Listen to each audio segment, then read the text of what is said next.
Hello and welcome to 15. Luke and Dan here as usual in the last episode of the season. Oh, it's been thirsty work, hasn't it, Dan? It has. For those who are listening in, I'm on the vino. We've worked so hard this season, with back-to-back episodes each week that we decided to take a break, an extended break of this. We have. So this is the end of Give the season. Netflix and them lot time to catch up because we've exhausted all the lists. Yeah, they are pretty dry. This has got very much of that sort of feeling of when you bring your toys into school day at primary school, that sort of vibe.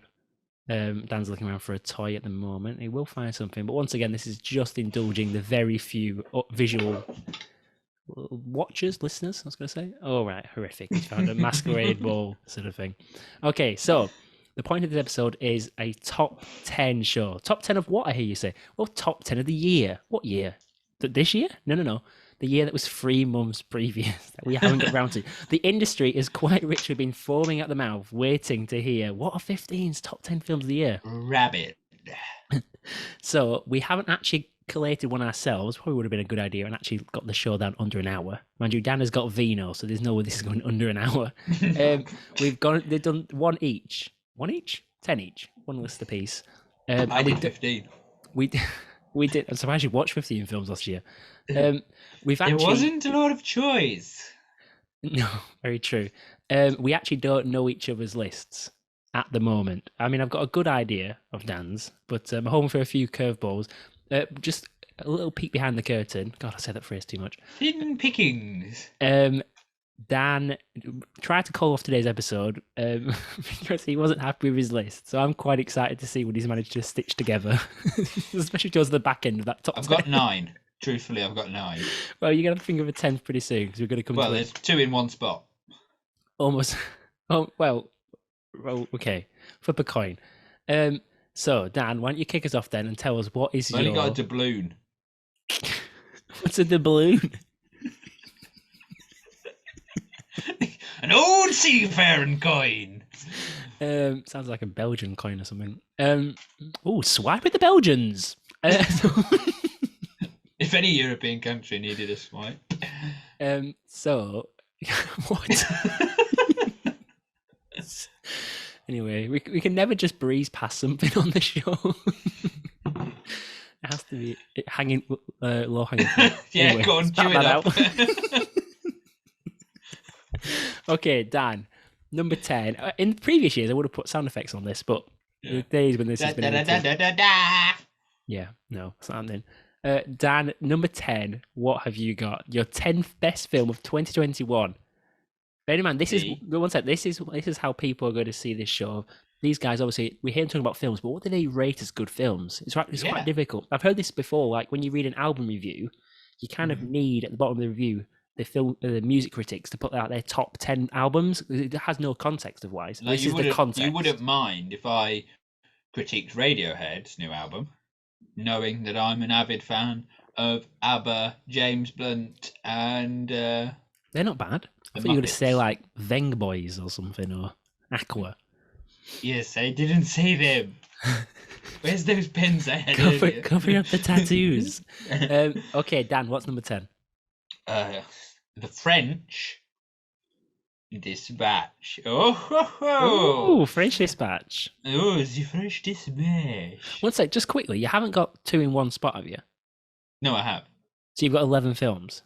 No, I've got 9. I was being serious. What do you mean you've got 9 films if you've got 2 in one spot? Well, I just don't really know. What? Yeah. Anyway, number 10 is the French Dispatch. Very nice choice. You'll talk about your 9, so it'll be fine. Yeah. Good choice. Wes Anderson, big good choice fan. yourself. No, we don't need to touch on it too much because we're going to try and keep this relatively streamlined, and I will probably mention that film later. Oh, have I said too much, Dan? Oh, you have. Cat out of the bag. Yeah. Okay. All right, so 10 for me is Don't Look Up. We've talked about that on the podcast before. Dan wasn't much of a fan. I just thought it was a creative, inventive film, and so I probably should have given you at least a sentence on this. Should have done. But anyway, in a brief sentence, save it for the podcast. I'll describe French Dispatch for you as well. Don't Look Up. It was just a fun, creative film, and I enjoyed it. I was along for the ride. If you like that sort of thing. Okay. Am I not going to do the voice? It'd be good if I did, wouldn't it? Dan, number 9. Number 9. This is where I'm sort of in the old doldrums. Are you in the weeds? The old doldrums, right? Mm-hmm. Okay. Because I've gone very much off my scores on the doors. Okay. Because if I hadn't, let me tell you, Thunder Force would have been in full throttle today. Oh, we discovered this today. Thunder Force. Quality product. Thunder Force, which only about 2 of you would have heard of. But Thunder Force was Thunder Force by Ben Falcone. Exactly. What I was quickly going to say is, we mentioned Bel Fanconi on the podcast before. Dan was aghast that I didn't know who he was. Why are you calling him Bel Falcone? I know he's put on some weight. That rings her. He only works. This was not enough for a sidetrack. But anyway, we said he only works in films where his wife is present. Correct. It hasn't happened again. Anyway, so number 9 is Thunder Force. Yes. I guess. What's number 9? Shoot me. Shoot me down, but I won't fall. It's a long title for a film. Oh, no. I am titanium. June or No Time to Die? Oh my god. What? That's where we're at. You've got 2, so you don't have a number 8. No, I can't decide. I went off my scores. No, one sec. Dan, just quickly. I'm a bit of a stickler for this.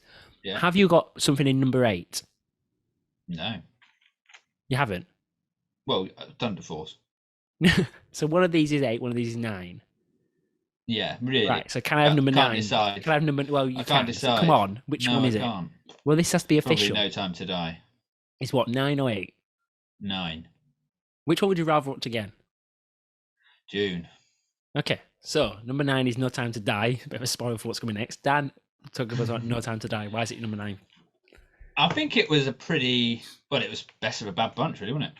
I enjoyed it more than French Dispatch. What wasn't on the list this year? This is about it. And what about 6 other films? And then from 2000 to 2008. What about KO and the Red Dragon? What that film was? Did you like that? No, I preferred. That was English remake. Yeah. Cavalo Nero. Sorry, I was trying to process that. You can quite literally see the clogs turning. Good. The clogs? What are they doing there? Going after Belgium again. Knock them out. Yeah. No, there was a lot of films that I watched and I've rated quite highly this year, but where? None of them really. Well, yeah, at the bottom of that film. Where? No, guys, anyone?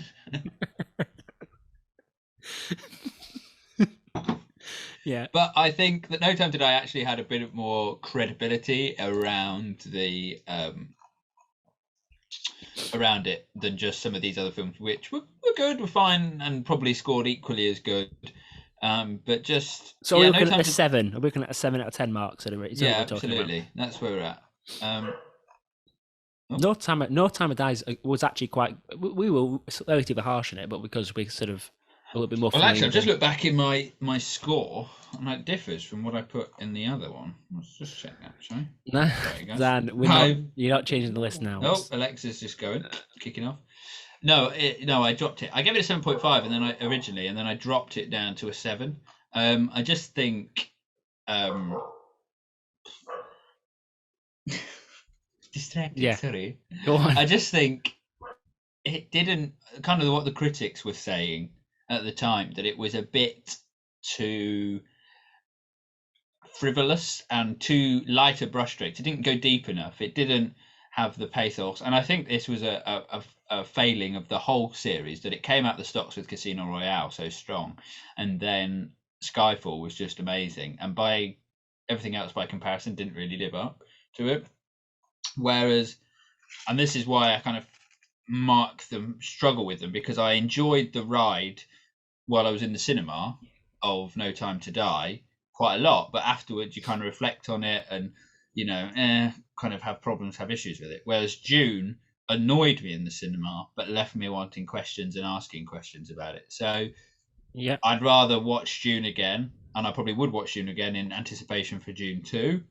But I did have quite a lot of problems with June, which is why I can't really decide between the two of them. Okay, lovely. Yeah, of course. We've got a full episode on No Time to Die and June. I think they were a double episode. So if you want to Yeah, they listen to were. that, go back. Here are sort of initial thoughts on that. Maybe over the course of the episode where we talk about June, because I've got June quite high. Maybe Mm. those they've developed slightly, but most of our thoughts are in the other episodes. So go and give it a listen. Um, my 9 is The Lost Daughter, another film we have touched on before, Mm. which I'm expecting to feature in your list because surely you liked it more than The French Dispatch. Because I know you weren't massively keen on The French Dispatch, but anyway, The Lost Daughter, which randomly featured Jessie Him Buckley sixth. getting a BAFTA nom, not Yeah. giving stuff away, getting a BAFTA nom. But we talked about this film again before, but it's a lovely, laconic sort of thriller. It takes its time, set on a Greek island. Very, very strong A lot of debut plates. from director Maggie Gyllenhaal, and just Mag- really oh, good central Should we put your female teeth in today? performances. What did I say? MAGA. I mean, I think of the beaches. That's the still. third brother. Of sister. What? So it's not three sisters and Jake, or I don't know. you can spill some of there then. Anyway, that was my number 9. We're sort of racing through these a little bit because we're going to have a bit meaty discussions later on. Dan, what's your number Are 8? we? What's number 8? June. Just talked about it. Give us a quick little review of June. I just thought it was too much cinema on show and not enough story. No, And so why was it 8 on your list? It's positive. Oh, right. Remember, you liked this film. No, I didn't really. Better scraper, anybody? Because I think, as much as I didn't like this film, Dan, just I one think quick it's question. credible. One quick question. I think it's got its credentials do hold up Dan, if Guns Akimbo came out last year, where would it feature Yeah. on this list? higher than this. Shit.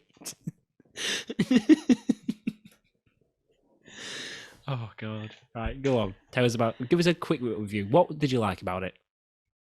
The cinematography was amazing. Mm. In fact, I saw something about the cinematographer, whose name I haven't got because why would I? But he also did The Mandalorian. He's also done Batman. He's also the cinematographer on the new Batman film. Oh yeah. And Yeah. And there's another one. And I can't remember what it was. But anyway, it was just basically rating how good his cinematography is. All right. He did Vice and he did Zero Dark 30. It wasn't that either. But it was just that wasn't What? the film. It was Just also told in. Just told No, you. it was a fourth film. Oh. I don't know what it was. Right. Or maybe it was a series or something. But I don't know. I thought that Oh, was it was amazing. How Clean Is Your House? That was what it That's it. Now come down here, my love. A little bit of hot water and lemon. Get on your knees. Aggie, fuck off. Yeah, Kim, just feel it's dirty. There's more bacteria Oh, that we than did that I've with seen anywhere in my life. bacteria. Okay, so we've had enough there. Yeah. Okay, so number Go 8 check for it out me before. is Titan or Titan, depending on your Yeah, the pronunciation. correct way to say it. Or how potentially we're going to get here. Oh, we also did Foxcatcher. Right, anyway. So, I love this It's film. not Titan though, is it? Because that's different. It's Titan. It's Okay. French. Yeah, Titan. It's croissant. His return. Dickheads. So, Titan, yeah, I went to go and watch this. What? What's wrong with that? A little bit of context of what sort of You time said it was in wrong the cinema. again. Oh, right. Said Titan again. Right, yeah. Super interesting film, this. French film by the director that did Raw. So it's also in that sort of body horror genre, which is quite disgusting to watch, really, at times. The first People 30 walking minutes. out at Cannes, weren't they, and stuff like that? I don't know, were your boots on the ground, were you then? What? Yeah, I heard on the grapevine. So it's only 30 minutes of this insane, caustic, like tormenting film of featuring her like having a sexual relationship with a car and multiple deaths and the sort of serial killer rampage, and then it weirdly morphs into a really subtle film about like masculinity and how we lie to ourselves. And it's a really interesting film. I just wanted the first 30 minutes to continue. Okay. It More changed. It car changed sex. so dramatically, and it's kind of when that creativity sort of How is disappeared. sharing a house with your girlfriend's parents? Yeah, it sort of dispersed when the film sort of found its place and set itself into the tracks. You know what I mean? Of like natural narrative. The film when That's interesting. after the first 30 minutes, it turns into she pretends to be this sort of refugee and she pretends to be a man, and it's a bit odd. It works as a film. There's nothing wrong with its structure, its story at all. It just felt so much antithesis of what we'd just seen. Like they produced gasps and stuff in the audience. Like a lot of the people in the audience were not the right audience for this. Like a Yeah. lot of older people just wandered in and go, oh, because it was like a little independent cinema. It's like, well, we'll watch this. We'll give this one a go. I Oh, a think bit of French. yeah. Um, but no, I loved it. But it's just when a film goes from 0 to 60 in like the first 30 minutes as it did, it's really hard to stay in that top gear. So I guess it kind of didn't try to. So to carry that Okay. metaphor and it sort of pulled out of the drag race. Do you know what I mean? And it sort of transformed to like a one pace film. But yeah, I really wanted to interesting see film. this. The only reason it's probably not in my list is because I haven't seen it. People did recommend it, and I kind of, people were saying it's quite divisive, maybe, Yeah, as it a is. film. But But that's that's it. always I'd exciting. rather watch like a ferocious, provocative mixed reviews film than like a sort of crowd pleasing mediocre one. So yeah, interesting You film. liked The Definitely, Revenant, didn't you? interesting film. Definitely worth a watch. And yeah, I will definitely watch the director's next one. 100%. Whenever she brings out next. Okay, Dan, number 7 for you. Aluminium, I think it is. Yeah, very good. Aluminium. Uh, Um. the BAFTA hopeful Power of the Dog. Oh, Power of the Dog. Power of the Okay, Dog. that's well. I've actually just missed out on mine. That was number 11 on mine. Okay. So we haven't actually Again, spoke about this due to on. lack of choice. Um, Well, let's say what we liked about the film. Dan hasn't you lagged go there. first. Well, it's well crafted, isn't it? Like Jane Yeah. Campion is in complete control at all times, Yeah, it's and very directorial on display. A lot of her yeah, smart is and on the display. Yeah. tonality of it matches the subject matter. Do you know what I Sorry, mean? Is it Emu? Is Emu coming out? withered limb. Rodhull. You remember how Rodhull died? Do you know how Rodhull died?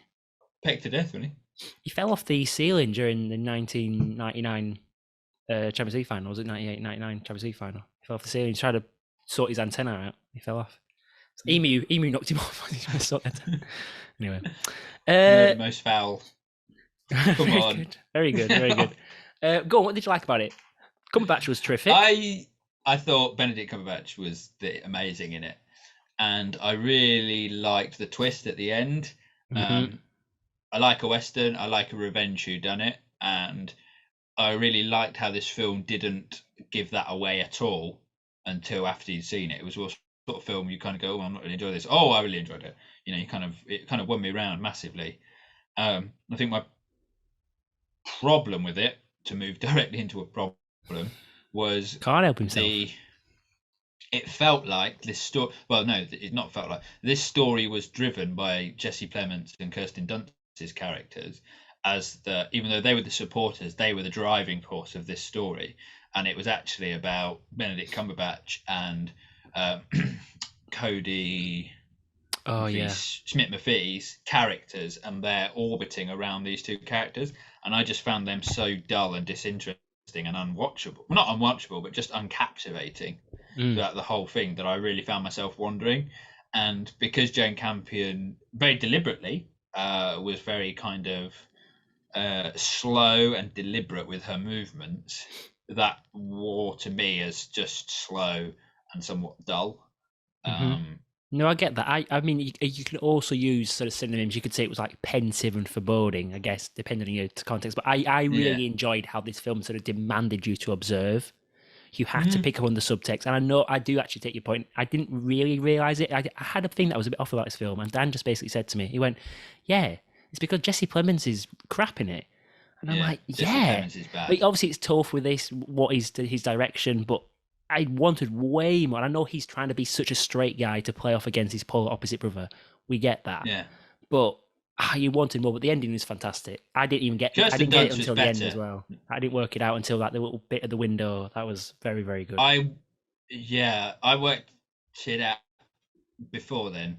When he went down, when he was ill, I knew he'd done it because I thought the In the tide. cinema. You've done it.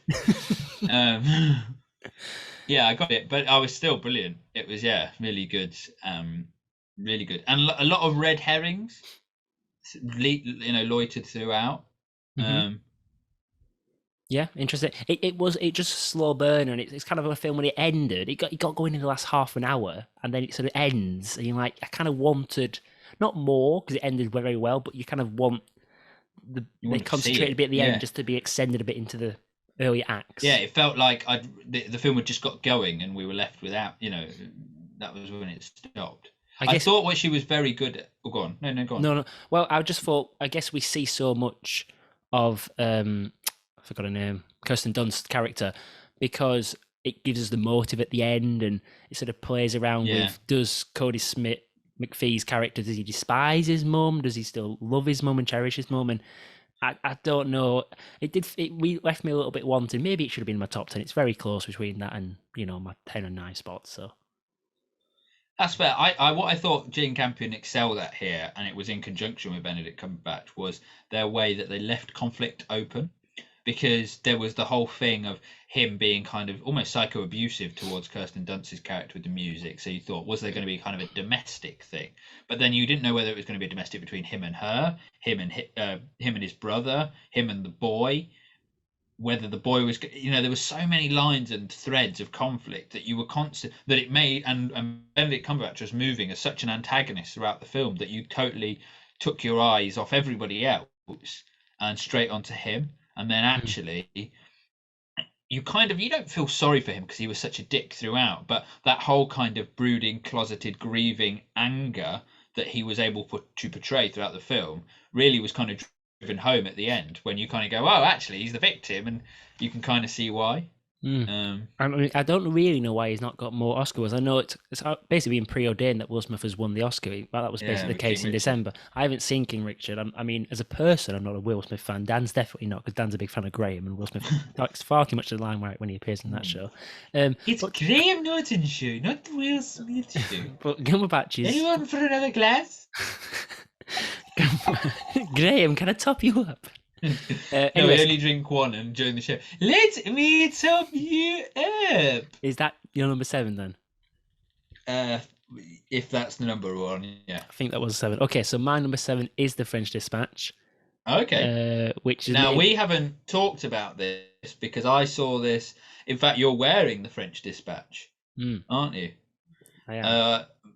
Grace and I went down to London on a romantic weekend, and we saw the French Dispatch collection that was on in London, and then we went and saw the film. And whilst there, we bought Luke a birthday present to go with his very expensive gift I bought him, taking him out to a Michelin star restaurant. You're welcome. Northcote, send the invites out.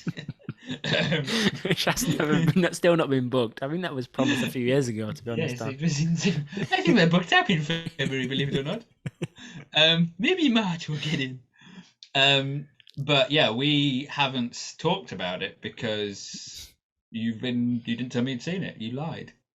So I went. So deceiver, tell all.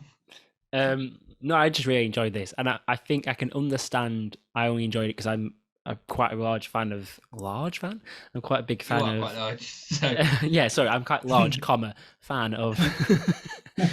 Of Wes Anderson, and this is quintessential Wes Anderson. Like, for me, there's a small animated bit that comes later in the film, but take that out, and any single frame in this film, you cannot be mistaken for anyone else's work. And I think that was deliberate. I think he was very much. Did you not even think the Wes Anderson, the animated bit, was so him as well? Yeah, I guess playing around with different mediums. So you'd go, oh, I'd have to guess it would say him. Yeah, well, that only just felt slightly different because the dimensions were a little bit more, Okay, yeah.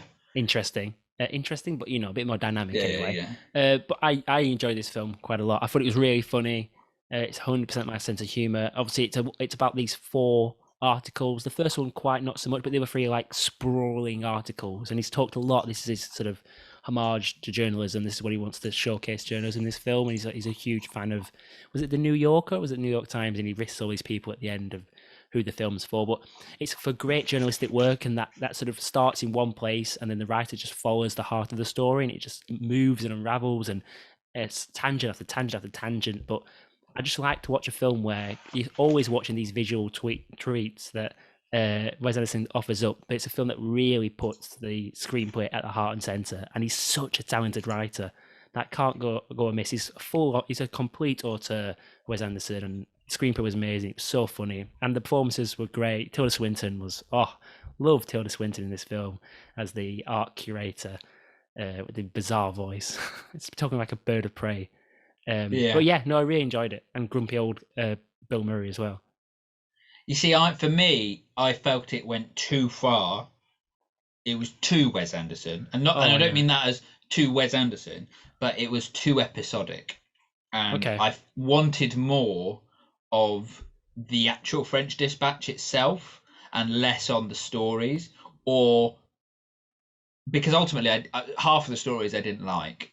I found them. okay, I didn't like Timothy Chalamet or Owen Wilson's ones. I found them okay. quite They would. I agree that they. convoluted, I agree they were the and weaker, 100%. Yeah. the others I loved. And it was interesting when we watched it because Grace didn't like some of the other stories. So it was very one of those ones where you like what you liked and you didn't like what you didn't like, which is, fine. And I really enjoyed the kind of roller coaster it took us on. But I felt at the end half the stories I didn't like, and I wanted more of the French Dispatch itself. I wanted to see more of Bill Murray as that character working with these guys, not just kind of just in passing. Um, Yeah, I but see yeah, that. I When mean, you realize he's going to die, and that's what the film's sort of about. It's this the last edition, and it's going to be sort of pulped, whatever, after this. yeah.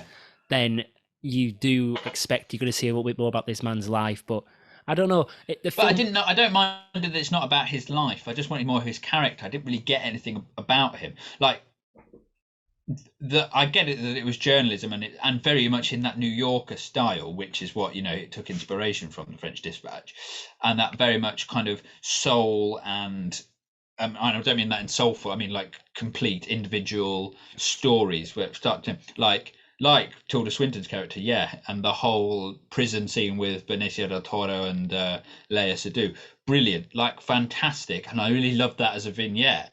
But then just to move straight on to something completely different, I just didn't.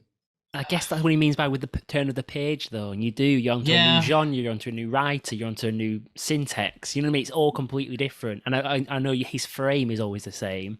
I mean, to be fair, the language is very same. The vernacular, it's erudite. He knows what he's doing. But yeah.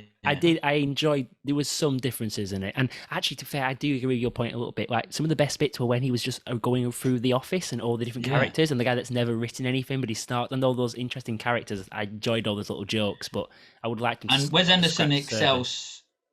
Well, yeah, I've interrupted you, and I feel bad for that. But It's a first. Wes Anderson has such pedigree capturing in that the actors can do so much with so little because they are so skilled that actually you are going to be drawn to them, and it's the sort of film you can rewatch and see what Adrian Brody's character is doing differently, or what you know what I mean. I think you will gain more from this film the more you watch it.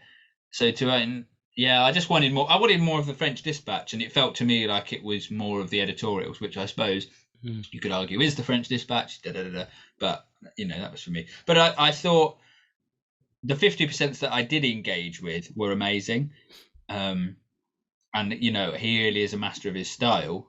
But just the other 50, I couldn't give this higher because 50% of it I really switched off, Mm. and I didn't really. I just found the whole kind of Timothy Chalamet bit, which is probably the second biggest Mm. vignette, just really kind of wanky, and Yeah, like I he do was just see that. I do. I just kind of enjoyed it as well because I just feel like Wes Anderson was so comfortable and relaxed when he was making his film. Because something you did, which is sort of sums the film up for people that like it, and then also the argument for people that dislike it is we have a little sheet and we put like who are the cast, and yeah, Dan for this one just put the usual suspects. So it's got like Ed Norton, yeah. Jason Schwartzman, Bill Murray.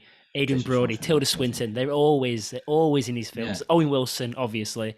Like, and he is just relaxed. He's comfortable. He's using the people he wants to make films with. And one interesting point was the production seems a little bit convoluted with this. And I think originally he set out to make a musical, And I think Okay. what he wanted to do something set in France, and he likes journalism, and he did just sort of mesh them together because it did make no sense that there's a Yeah. newspaper in France, friend, What's everyone's quite English speaking. It didn't really make any sense at all, but I enjoyed it. I was willing, it What was willing would to you try. would have really loved if you loved this film is this exhibition we went to, because there was so much you saw so many of the sets and stuff like that, so you got a really behind for a film buff. It was really excellent to kind of see that, and there were shots that we saw in the film afterwards. We were like, we've seen that, like we've seen the set for that, but there was a lot of literature put out at this thing that you were given, magazines, pamphlets, and stuff that really kind of explored the French Dispatch itself. In fact, I think I gave you them, didn't I, with your T-shirt? Mm-hmm. I hope I did. And it kind of gives you the history of the French Dispatch, which you almost need that context to kind of set this a little bit more. And I think with that context, you get it more. You did give me So the yeah, I mean, it made my top 10. So I mean, I enjoyed it, but I just couldn't give it higher because it didn't engage me enough. What is interesting is after this film, I've watched some more of his back catalogue, and I watched the Darjeeling Limited, and that for me doesn't feel anywhere near as accomplished as his later work. Since the Grand Budapest Hotel, which many kind of argue is his best, is pièce de résistance, I feel he's really become that master that he is and earned his place in cinema. And you can kind of see elements of still kind of finding his way or padding out the craft or his style in that, I think, which is quite interesting to note. He's very much on, and yeah, you did give me those pamphlets, but the pages stuck together. But I guess that must have been during Leo Sedell's prison scenes. Right. So how long have you been thinking of that joke? I've been sat on that joke for 2 frigging minutes. Right. What was your number 5, Dan? What's 6? 6. What's your number 6? The Lost Daughter. Oh, right. So we have touched on this before, so we'll probably sweep past this. But any big points that you loved about this film? I think me and you are both big fans of the Gyllenhaals. And yeah. I think that the fact that this was such a masterful debut kind of sits quite fondly with me. I kind of feel like I'm a bit on the journey with her. That sounds incredibly pretentious and wanky. How do you mean? I realise that. How do you mean? Well, like she's debuted that. We all watched it together, and we all kind of were really kind of taken aback by it and sort of read up around it a little bit. And I definitely read into some stuff, and it was really quite interesting. And we both had that same critique about the accent, which I feel like Maggie Gyllenhaal, perhaps you could have a conversation with her about this film. What did you like about the film, Dan? What? What did you like about the film? We've touched on that before. You can go back and listen to it. I thought it was confident, good storyboarding, interesting story to tell, complicated characters told very well and given the opportunity to display themselves. Yeah, it was good. It was fun. They were word kings, weren't they? Pardon? So why are you making me out to be a sex fiend in this display themselves? Has your mind wandered that much? Are you that fucking horny? So number 6 number 6 for me is The Father. I'm not going to say too much on this because it might come up again. Why do you expect that to be higher? Yeah. No, see, I'm more accustomed to fathers. This doesn't impress me that much. No, one of our few listeners. We'll touch on The Father later. We'll move past The Father. That's why I left. Yeah. So it's gonna. I think it'll come up in yours. Okay, so number 5, Dan, for you. Nomadland. Oh, Nomadland, not on my list. The far better performance of Frances McDormand, in my humble opinion. So we have touched on this before, so just a few choice notes, really, and what you enjoyed about this film. I just thought it was very... Oh, no, sorry. Wasn't. No, it's not number 5? Not number 5. Is it higher? It's, yeah. Okay, what's number 5? What's number 5? Palm Springs. I just watched it. Don't give away the magic of the show, Dan. You've been going over this list for months upon months upon months, haven't you, Dan? Whittling them down. Yeah. Let's come back to Palm Springs because I've got Palm Springs a bit higher. Okay. long as you've got it. Plus, it gives you a little bit more time to think about the film, digest the film you've just seen. Yeah. So, What was your number 5? oh, thank you. Mine's Pig. Yeah, see, another one I really want to watch. So Pig. I was torn between watching this and Palm Springs. I mean, it was years.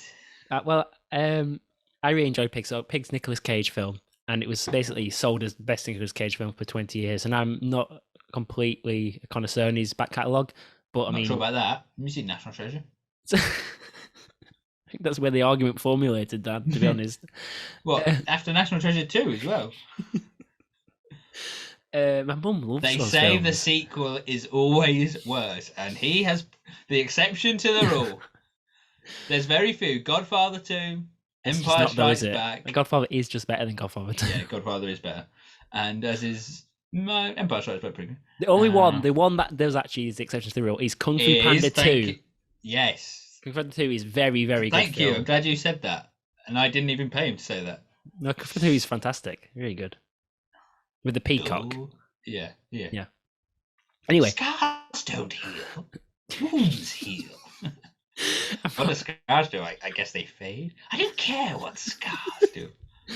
Who's the peacock again? Gary Oldman. Oh, it's Gary Oldman. Yeah, it is. If you give good people money, they will create things. Josh. With a comb. You're just shooting from the hip. And landing. Anyway, Pig. About 10 minutes ago, Pig appeared. So, this is a really simple film. It's only 90 minutes, set in like Northwest Pacific, and humble origins, who used to be a chef and got out of the culinary world because he didn't like it. Yeah, I think it is in Oregon actually. Yeah, because it's Portland, Oregon. Isn't it Portland? Yeah, Portland. And it's just a film about a man who has his pig stolen and he wants to get his pig back. But it's a truffle hunting pig, right? Correct, a truffle hunting pig. So truffle hunting, big industry, top dollar restaurants wanting truffles. Yeah. Dogs are just better at it. They train dogs to do it. So he lives out in the wilderness. Pig gets stolen. He wants to get his pig back, and it's all basically set over the space of a night-ish. I mean, it goes over a couple of days, but most of it sets place at night time. And it's just a really simple film. It's not overworked. I assume a lot of time was given between the director and Nicolas Cage to get across how much of the performance we wanted to see. Nicolas Cage's face and the prosthetics gets more and more battered as the film goes on, and dirtier and filthier. And prosthetics? Did you say that? What do I mean? Is he wearing fake faces? Noses were added to his cheeks. How good was his performance? Nobody has any idea. Eh? Oh, the cheek of it. But anyway, very simple film, very accomplished, beautiful cinematography, very well directed. Just a simple, lovely film. Yeah, good, well-made film. Very well made, exactly. Well-crafted, well-made film. And Nicolas Cage is really good. A different story? Or a story we've seen, or an enjoyable story? Yeah, so well, not an enjoyable. enjoyable. Things rehashed. Yes. I'm trying to think of a joke. Is there a pig recipe with hash in it? There isn't there? Like corned beef hash or something? Anyway, that's pig. Beef? Hash. corned beef hash. The famous pig recipe. Anyway, really good film. I recommend it. Go and watch it. Yeah. It's lovely. Not lovely. It's actually quite depressing. Very sad. The pig got killed. You dick. That's a massive spoiler. Anyway, watch that, you cunt. You weren't. You've had a year. I was. Yeah, whatever. It's on Sky. Pig dies. Oink, piggy. Sorry, that was Babe. I went into the cinema to see a talking pig. Right, anyway, that voice. Okay, number 4. I can't even said that. You can work it out. Die. Yeah, Palms, pig. Palm Springs, yeah. Nomadland. Yeah. Talk. You want me to talk about it? Please. Why did I not? Oh, yeah, you're going to talk about it. I just thought it was very beautiful. Again, it was the craftsmanship. In fact, actually, Power of the Dog and this film are quite similar in my mind. I think the cinematography is very strong. They're both quite slow and ponderous. A kind of sincerity. Snooze I think this was fests. Exactly. It was just more enjoyable, and I thought because Frances McDormand, was just basically on her own, her performance was so captivating and so human, uh, and I just enjoyed the ride quite literally with this film a bit more than others previous into my time. Yeah, But yeah, we talked about it before, haven't we? we've talked about it before. Frances McDormand's magnificent in it. Won a little bit too much of the Oscars, though. Let's be honest. Like, took home 3 of the main awards. Okay, 4 for me is Palm Springs. It'd be better, be better. Super fun film. It's one of those where I saw the trailer and I'm like, I know I'm gonna like this film. This film is just right up my street. A time traveling film with Andy Samberg Well, and that does a disservice to it. Chris. What time traveling film? It's not really time travel. It's more Groundhog Day, isn't it? Yeah, sorry, it's literally Groundhog Day, but set in Palm Springs. But it's just a funny film, fast paced, fresh, like a really fresh take on the genre. That's And what I just put. a really solid recommendation. Like, you can recommend this to someone and not worry about it. I don't know why you're fretting over it anyway, but as in, you just know people are gonna like this film. It's a really likable film. Like I say, I've only just watched this, but I put a good take on the concept because I think it is, and it was nice. However, my issue with this film is I think it ran out of that ingenuity because the last 40 minutes, and it's interesting you said that about It was only a Titan. 45-minute film. No, but what you said about Titan was when it hit the tracks. I really like that metaphor, and kind of settled into the film it was going to be. It became a film we've seen before, and I felt that after an hour, it's only about an hour and 40 in it. After an hour, it did that and became a film we've seen before, and he becomes depressed because he's fallen in love and she's left him, and I just felt, oh, I've seen this a bit. It finished really strong. I did enjoy the end. However, I think the dialogue, it's not their fault. I just think film dialogue over romantic love films is very staged. Like, I just think that moment when they're going to walk into the energy source, as it were, I felt it was all very contrite and dialogue we've heard before and could have lifted off any film ever about this. It didn't feel real. It didn't feel like they'd spent. And what I really liked is we have no idea how long they've spent there, how long he's been there, how long she's been there, how long, J.K. Simmons. When he came in, I was like, is that J.K. Simmons? I really love that. But I really enjoyed that ambiguity there, which is why the end really worked, right? But I just felt that dialogue didn't really reflect that. I just think there would have been less said and more unsaid, and I think that would have elevated it a little bit. No, I take that, but I think you can tell this film is at the start of someone's filmography. Do you know what I mean? This is Oh God, a yeah, yeah. creative film that they've got license to make, and I think it did very well commercially, I believe. But I don't know. I've pushed back on that a little bit. As in, it's a seller anyway. Yeah. Like Guns Akimbo, we can make that's your fucking debut.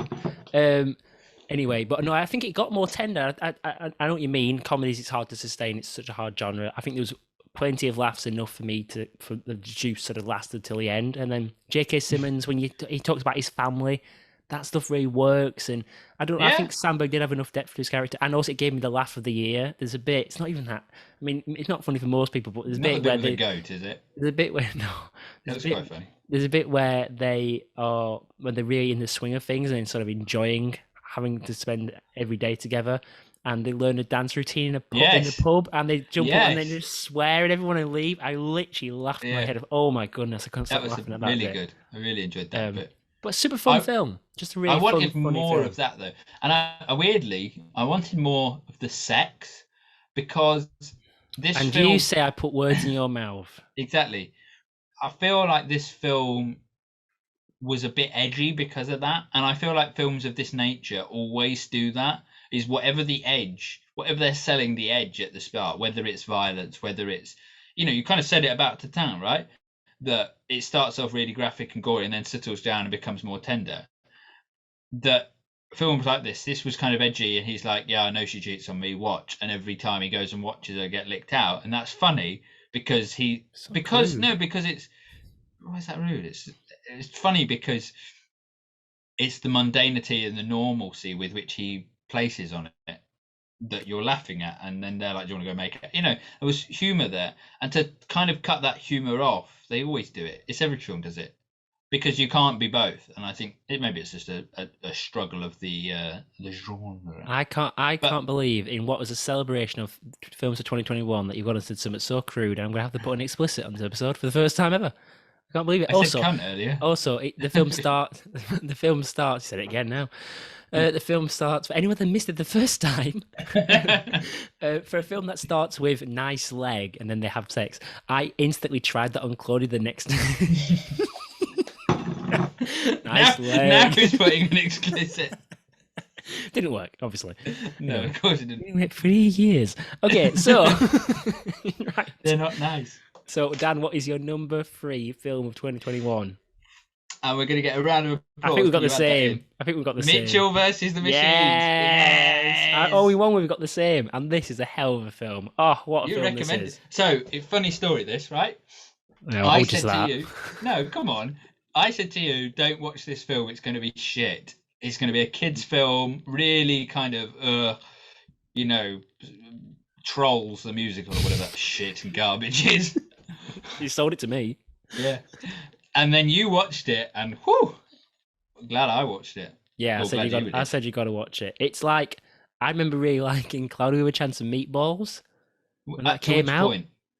Well, yeah, it went off the rails a little bit, but it's sort of like it's the food, the meatballs.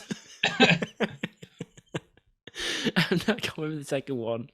Why not? I learned the other day who does the voice of the pilot in Cloudy with a Chance of Meatballs. It's someone like good. You remember like Bill Hader. Go on, talk about this film and I'll find out who that is. Fantastic, right? Yeah, so funny. Just goodness me. Words are your tool. I'm just quickly reading it. Right, it was full of heart. I've just got to that bit, which I think is nice because when a film is really sincere and genuine, it allows it to go a bit off-piste and play around and be fun. Because if at your core what you're selling is you really believe in, then you've kind of got that room to maneuver. You've got that leeway room. And this was a really strong family. And I think whoever, what's his name? I've got it here. Michael Ryanda. He was so clear in what he was trying to show was a really kind of tight bonded family unit in an apocalypse, right? And too often we see the dad become the hero and, he learns to love his family again. These were a dysfunctional family. They were dysfunctional all the way through. It was really real. And what's one of our biggest peeves that we say about films is that it kind of roots itself in pop culture too much. But this film didn't do that at all. It really, felt genuine, felt fresh, felt current and zeitgeisty, sorry. But it was so funny, wasn't it? There's so much personality in this film. Just absolutely oozes personality. It's sort of frantic and it's like great message. And even the sentimental bits where it has to go with like the ornaments of the dad, that really got me. All that stuff completely got me. And it's just, it's hilarious. It's witty. It's so quick. Like a kid's film has to be like this. It can't plod along. This is like, it's on amphetamines. It's just going like 90 miles an hour the whole way. And like the whole graphic design, the way stuff is put together, it feels the animation style was new. It feels like memes are in the film, and it feels like there's these weird graphic designs, and it's just so creative. It's just fantastic. It is fantastic. It had a kind of almost comic book kind of kapow, the old sort of Batman sort of onomatopoeic vibes. Yeah, really good. And the dog, you've got to talk about the dog. The dog was so funny. He's absolutely genius. He's a little pug, and he's incredibly funny. And then the bonkers little lovely son. You never really see this like effeminate, lovely, caring little son. Like he's like a really sweet little guy, and the main character. I know they don't really touch on her sexuality. That's an interesting little thread to add to the film. And the mum feels authentic as well. Do you know what I mean? That's a woman character. Maya Rudolph, isn't it? It is Maya Rudolph. Yeah. Yeah. And it's like a woman. No, you're right. All the insecurities of like a woman and a mum, and you get that. Like a mum is like, she's had her turn at life, and now you just sit behind your kids and she's like, well, obviously I have to do that, but she felt like she had these quandaries to her, and and it's so funny when she becomes like an absolute badass and starts fighting Yeah, robots. at All the this, end. everything worked. They took a lot of It risks, did. and it all paid off. Do you not think as well, we sit here as kind of two white males, very privileged, and we kind of comment on, oh, wasn't the diversity good? And it's kind of a bit like whatever, we're giving a nod to it. But this film had all the kind of, when I say zeitgeisty, it felt really current in as much as there was ethnic diversity, there was sexual diversity, it wasn't toxic masculinity, it was this, all these kind of trigger words that people want to comment on, which by commenting on, you keep drawing into the spotlight. By normalizing it and just making it part and parcel of the Hmm. film and not making it a specific thing, Yeah, not you know, tokenistic. it just makes it, oh, okay, that's where we are. That's the level now. It's just normal and it's in society and we're fine with it, which is how it should be, right? So yeah, it's just absolutely bang out. Yeah, 10 out of 10. It was layered, great for kids, great for adults, fresh, fun. Yeah, Also, really good. quite weird that you'd think Olivia Colman's best performance came in an animated film this year. Well, for you, yeah. She's very good, and Eric Andre is very good as well. Nice to see Eric Andre God, yeah. get some Actually, casting. Good Olivia Colman's cast. had a good year for me. Yeah, and Danny McBride was fantastic as the dad. Really good voice cast. Very good. Just put it Yeah. on. Put it on for your kids if you've got children, right? Because it's not a kids' film. It's really clever. You'll enjoy it. Have You'll some laugh more than kids, they will. then watch it. Have some kids. Have some kids and watch this film. Make some kids, then watch it. So you know what having kids is about. So that's quite nice. That was number 3 for both of us. That's nice. Number. Okay, I want to hear your two before I hear my two. Mine's June. Okay, don't need to. Obviously, we've talked about this before. We had a bit of a disagreement on it. It's nice to see it's made it into your top 10 from I guess it got there by default, to be honest, for you. But I've spoken about this before, but this incredible, grand, opulent, expensive film and just a huge challenge, huge ambition. A director who's honestly, I don't think he has many peers when he stands on Mount Olympus and he's looking around at the other directors currently in work at the moment. Can I just say one thing with this film? If this exact film had been made, right, and this is a bit hypothetical, I take your retort, but it wasn't made by Denis Villeneuve. It was made by Michael Bay. It? Yeah, would you like it? Well, it wouldn't be the same film, so. Well, there you go. Look, here we go. No is the answer. I just said the exact same film.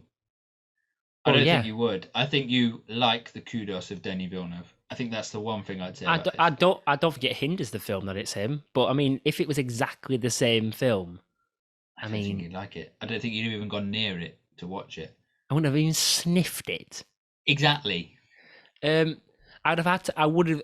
I mean, in terms of getting myself into cinema, you might have a point. But no, of course, my critique would still be the same. But in terms of getting my bum down the seat, yeah, maybe it'd be more of a challenge. I'd have to, because in terms of sci-fi 3-hour epic, it's not my sort of thing usually. No. But when I heard it's like a passion project and it's a director I've got so much faith in, then yeah, no, I loved it. We've talked about this before. I think if I'm able to, and I won't be able to because I'm not, I haven't got that length of time. But I just can't reconcile. I can appreciate it. I just can't reconcile how little story he actually told in this film. Here he goes again. That's my issue, and I'd love to be able to kind of tell me why it works. Why the lack of story works? Yeah, but there is loads happens.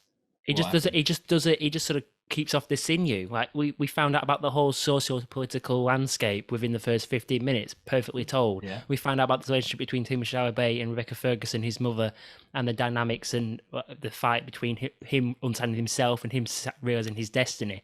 All that stuff is told.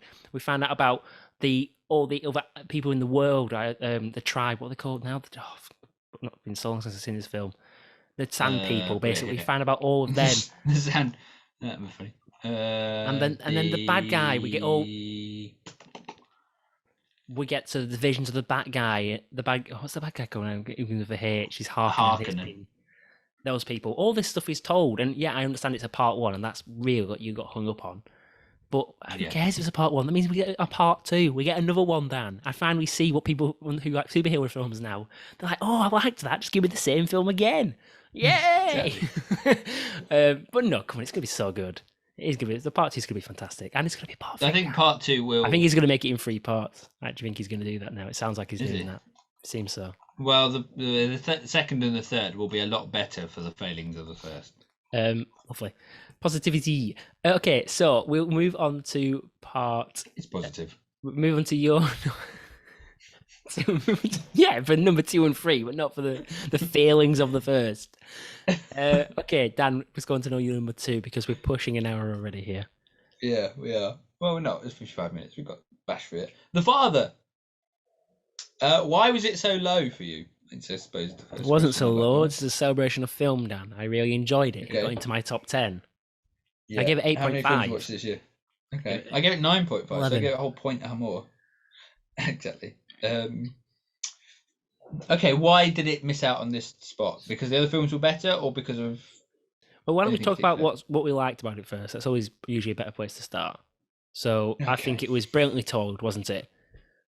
So we're Hmm. telling a story about a man going through dementia, and the perfect way to tell that story is to put yourself in the position of the man, and you don't know what's real and you don't know what's false, and so you only know what's currently happening is what is currently happening. You Yeah. sort of start to throw out all the other scenes you've seen and how far you're through this film, because all the characters keep changing subtly, the location keeps changing, all the furniture and the objects and the antiques keep changing, and it's just so clever.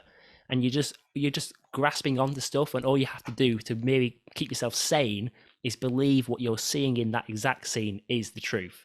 And that is Hmm. so clever. That was absolutely genius. I really, really. I mean, You've to be fair, articulated that really well. maybe I Yeah, should you have put have. this higher. Maybe to be fair, I probably should have put this ahead of Pig, but I actually like Pig. But that I love that. That was Anthony. Nick Cage is Nick Cage, isn't he? Anthony Hopkins. He's so good, so He's very good in deserving. this. I mean, we both have seen Chadwick Boseman's final film, Mama Ma Rainey's Ray's Black Bottom, Ma Rainey's. Ma Rainey's, and there was a lot of talk about him winning the Oscar for that, and we watched it, and we didn't think he should win Didn't the rate Oscar. it, did we? No, and now that we've seen Anthony Hopkins, I can't believe there was discussion that Hopkins didn't have his name written on that Oscar. Like, Yeah, oh it's my fantastic. goodness, Phenomenal. yeah, he's incredible. And what's really nice is actually that Olivia Colman is definitely at the peak of her wave of Oh as my an god, actor. yeah, this is her third time in the list, isn't it? Yeah, and For both of us. she is and she's phenomenal as well in that role.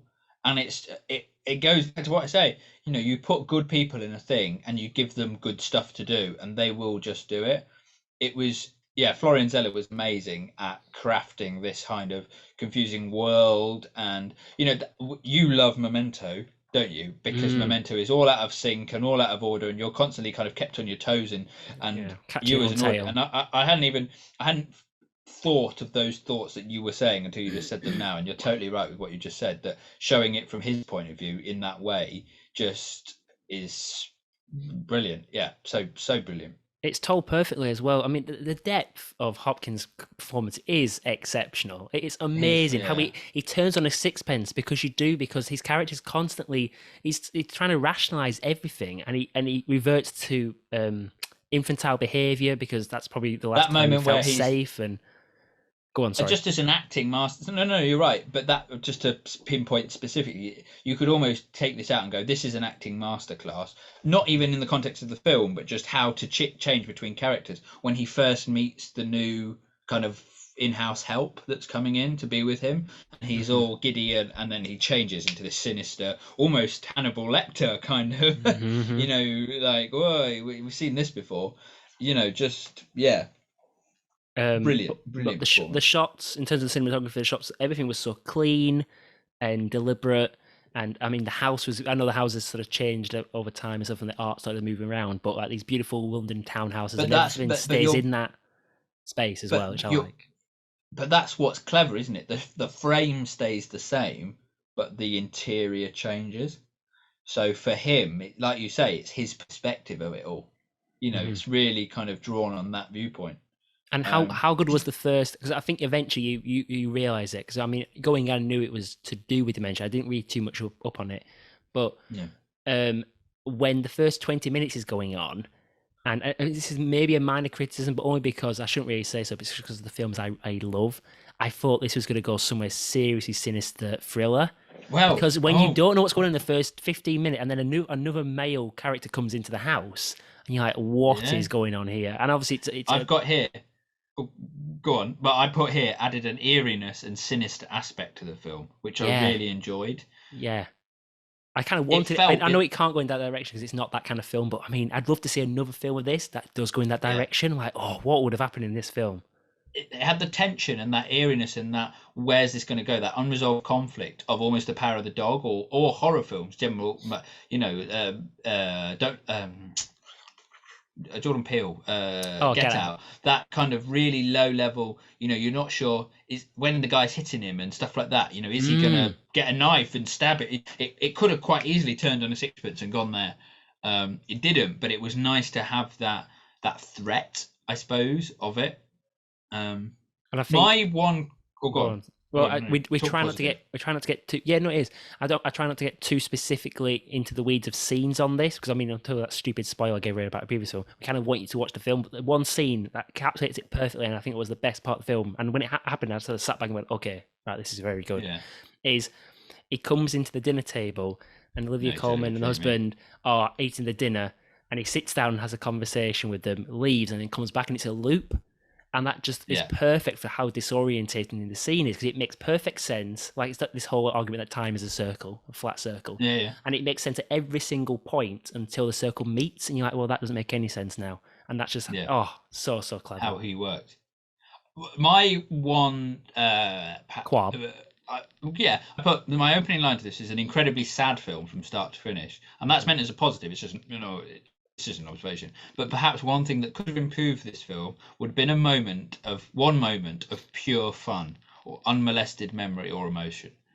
And we almost had it when he sat down in the kitchen in the morning, I think it was, and had eggs with her, and he was sort of talking, and it just felt very normal. And you know, he said thank you, didn't he? Thank you for looking after me. And she said, "It's all right, Dad." Mm-hmm. And it's just, but I almost wished there was another moment like that, perhaps where they talked about the daughter who's, you know, the sister, or perhaps Mm-hmm. about his ex-wife or his late wife, or just a moment of kind of familial bonding, just to kind of lift it almost. I mean, I give it 9.5, so it's very nearly a 10, but I just felt it was so sad, and there was only one moment of like, oh, look what this is, and then it's no, it's sad again. And I guess, you know, it's a very deliberate choice because dementia isn't kind, and life isn't kind, and you know, the very few people get that.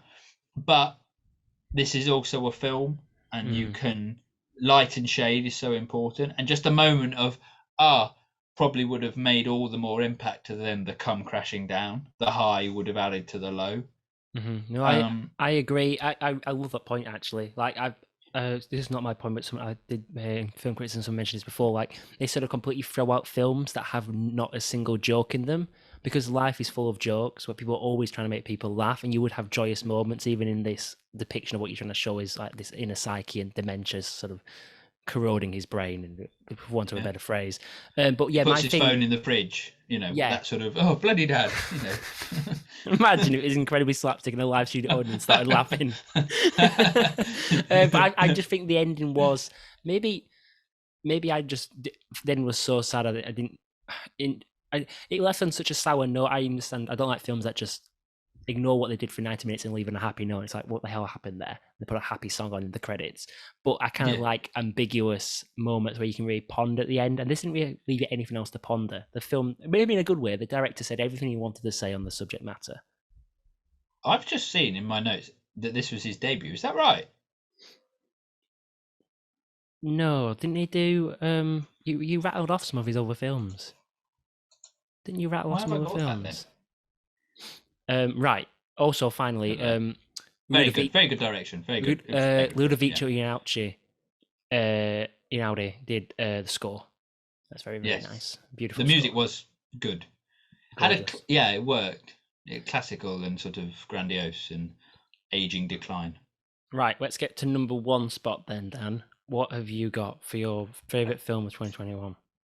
Well, the only 10 I've given out, and I think it's the same as yours, if I'm not much mistaken. It is the only 10 I gave to Promising Young Woman. Promising Young Woman, Da-da-da-da.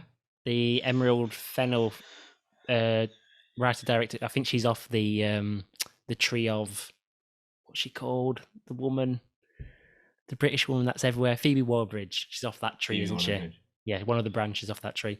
This We film's thought unbelievable.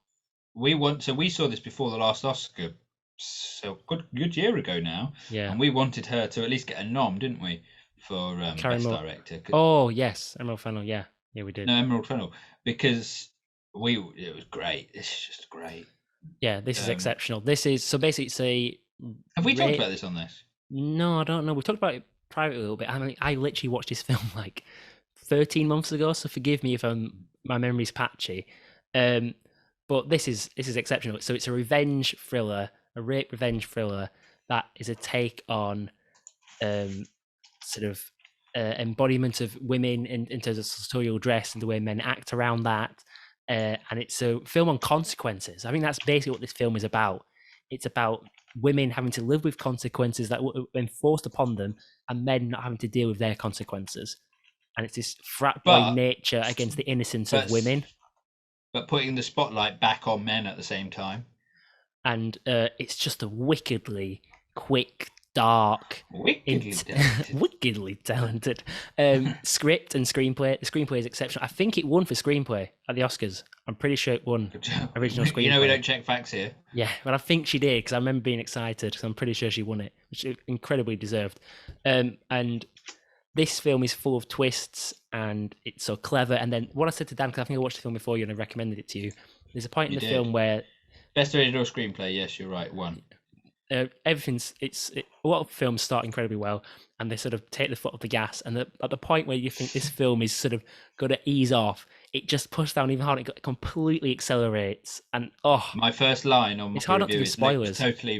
Luke was totally right about acceleration. That's the very first line of my review. I Because you're really spot on. I struggle not to give spoilers in this. We're gonna have to give some spoilers away when talking about this Yeah. one because my memory's quite foggy and I can remember the key points.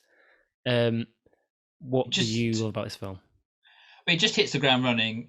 It talks about really current stuff, and at the time we were in the UK. There was sort of the end of the Sarah Everard stuff, so it did feel really current and really kind of hitting home. It discussed all of those issues of consent, accountability, grief, victim shaming, kind of being at peace with yourself, but it did it relentlessly. Like it tackled each one of those issues in the same vein of kind of just ruthless, just in just a ruthless fashion, but maturely at the same time. And it kind of put emphasis on all the right places, but it was also such a good thriller, and it gave little misdirections and little drops and little hints and little this and that totally ramped up the tension. You were never sure when this was going to backfire, when this was all going to unravel, when this was going to. And we talk about we've used this analogy of it hitting the tracks and becoming a more tender film, and this film did that, but it did it in a way which kept you rattling on the tracks, and then it jumped itself off again at the end and went in a different direction, and it felt so human. It felt really kind of. So many films are a bit glib because they kind of have to meet these narrative arcs, whereas this film went, no, actually she's pissed off, she's not going to. Bo Burnham seemed like a really decent guy and he played that character so well, but he made a mistake and she didn't forgive him because that was her kind of thing. And she went back at him, and actually that's quite human. This woman's got a load of past, a load of issues, and she didn't just forgive and forget. No, she held him accountable. Fuck you. It was a real fuck you kind of film.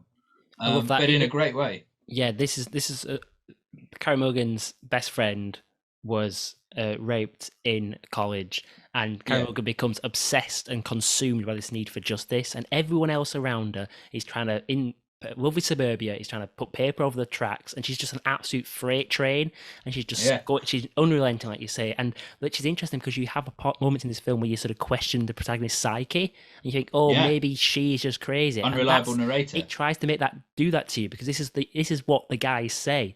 Oh, she's just crazy. Oh, she's just crazy. And she's not. She's just determined. She's absolutely determined. And the use of music is so clever as well. He's I don't want to talk about a man and when talking about this film because it was but he was such a good foil to her because he did things that, because of the nature of this film, seemed unbelievably malicious and Mm. unbelievably unfaithful. Not he didn't cheat on her or anything like that, but unfaithful to her cause, her mentality, and it seemed so villainous. And actually, it probably wasn't, or No, he in was in just part of a it was crowd, wasn't he? part And of he a was, crowd and yeah. part of just getting on with life, like you say, and just going with the flow. But she was unrelenting. She was so accountable, or held everybody so accountable that to that, then actually it fell through. And actually, maybe it asked, those questions of, we kind of go, oh, all these nonces and stuff like that Utri and things like this have exposed. We go, oh yeah, but wasn't they were so funny. You go, yeah, but there was a load of other people who didn't do it.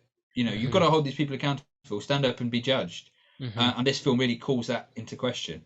And um I think a big part of this film we haven't really mentioned yet is the first half an hour is, I guess it's a social critique, but she is going to parties, pretending to get drunk, and she's having yeah, different men take her home, and we're watching these encounters, which is it just as a short film is such an ingenious idea. And then yeah, obviously, as the men are sort of making their advances in a sexual nature towards her, she snaps out of this fake drunken yeah, stupor that she's in, and she catches them completely cold. And those scenes are fantastic. They're so funny, but also harrowing. Because it's like yeah. this stuff happens, and And it's you kind of, you mental. can you don't, I certainly didn't recognize myself, but I recognized those characters, those Oh moods. I'd yeah, met them. yeah, I yeah, met them yeah. at university, I met them at Hmm. school. Like, I still talk to some of them now. Do you know what I mean? You do a Like, podcast with one of them. yeah. The cinematography I thought was excellent.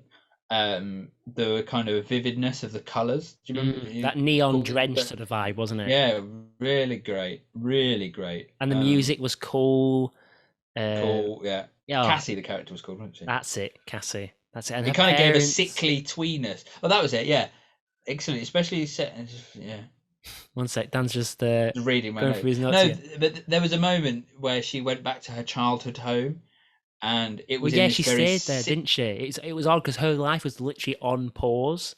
Like she was just in a dead But end it job. She went out every night because she was just consumed by this. I don't know, need to catch people out, but there revenge. was no consequences to anything. There was no absolution She ever. didn't murder them at the end of it. She just kind of, you know, this Yeah, was it.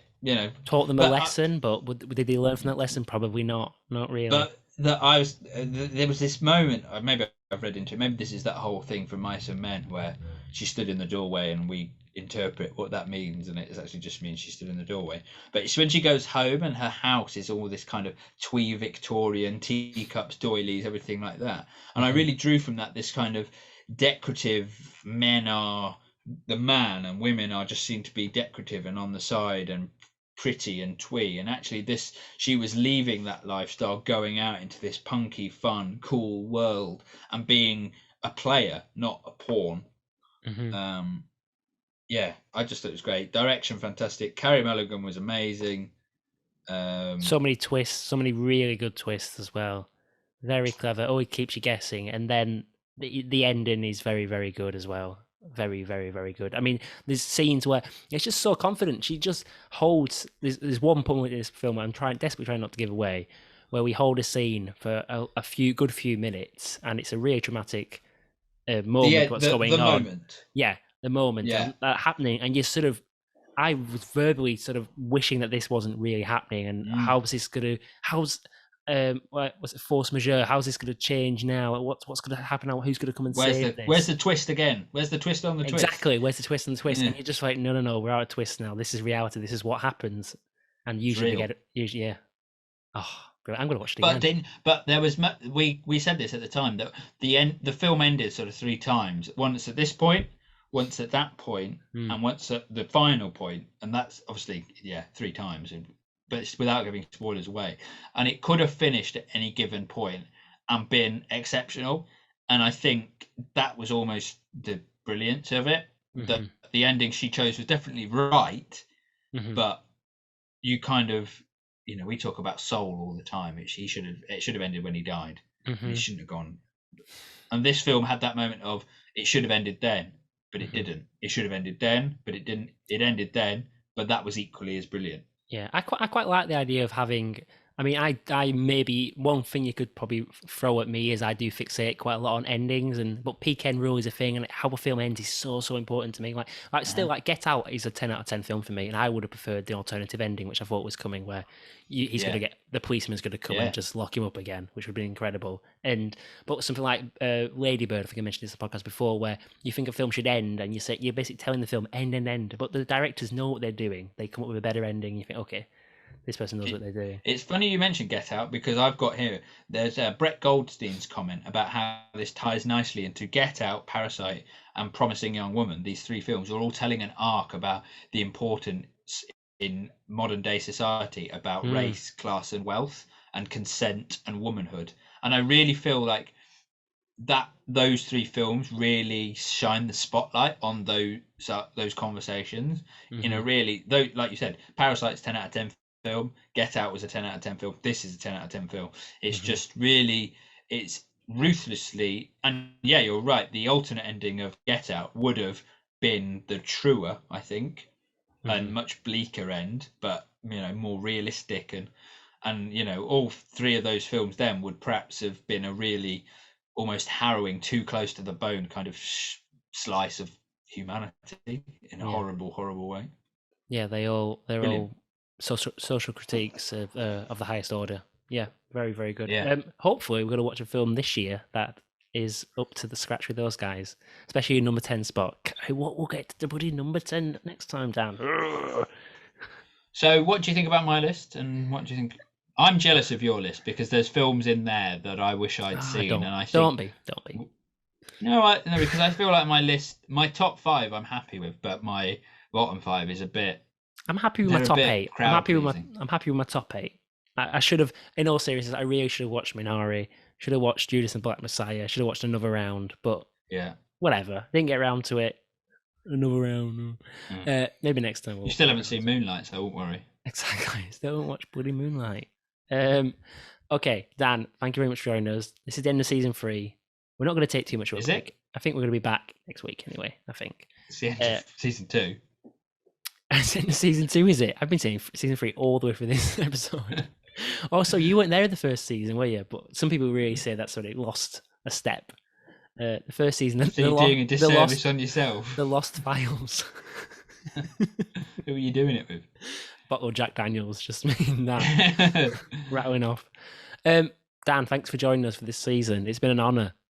A season that has stretched. In real terms, it's stretched 18 months, but in podcasting terms, it's only stretched a few months. So how many episodes has it been? Because we only managed 6 in the first season. I think we're on about, I don't have a clue. I don't know, 20? Maybe 20. What? 22? 22? In total. Out of your mind? In total. We haven't done 22 this year. Anyway, petering out as usual. No better way to end season 2 than petering out. We'll be back very soon with some more films to review. We'd love though people to tweet in and kind of get involved and send their top 10 list. In. Shut up! Fuck off! Wouldn't we? We'd like people to engage with the podcast and send us their top 10 lists for 2021. Cheap. Can you tweet in?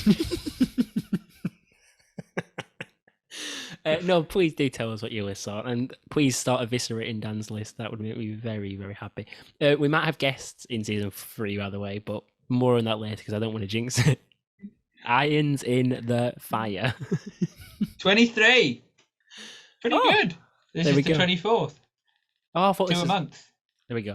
Okay, right, Dan. It must have been pretty good if you started counting episodes as we were talking. Then, okay, Dan. Bye. Have a nice evening.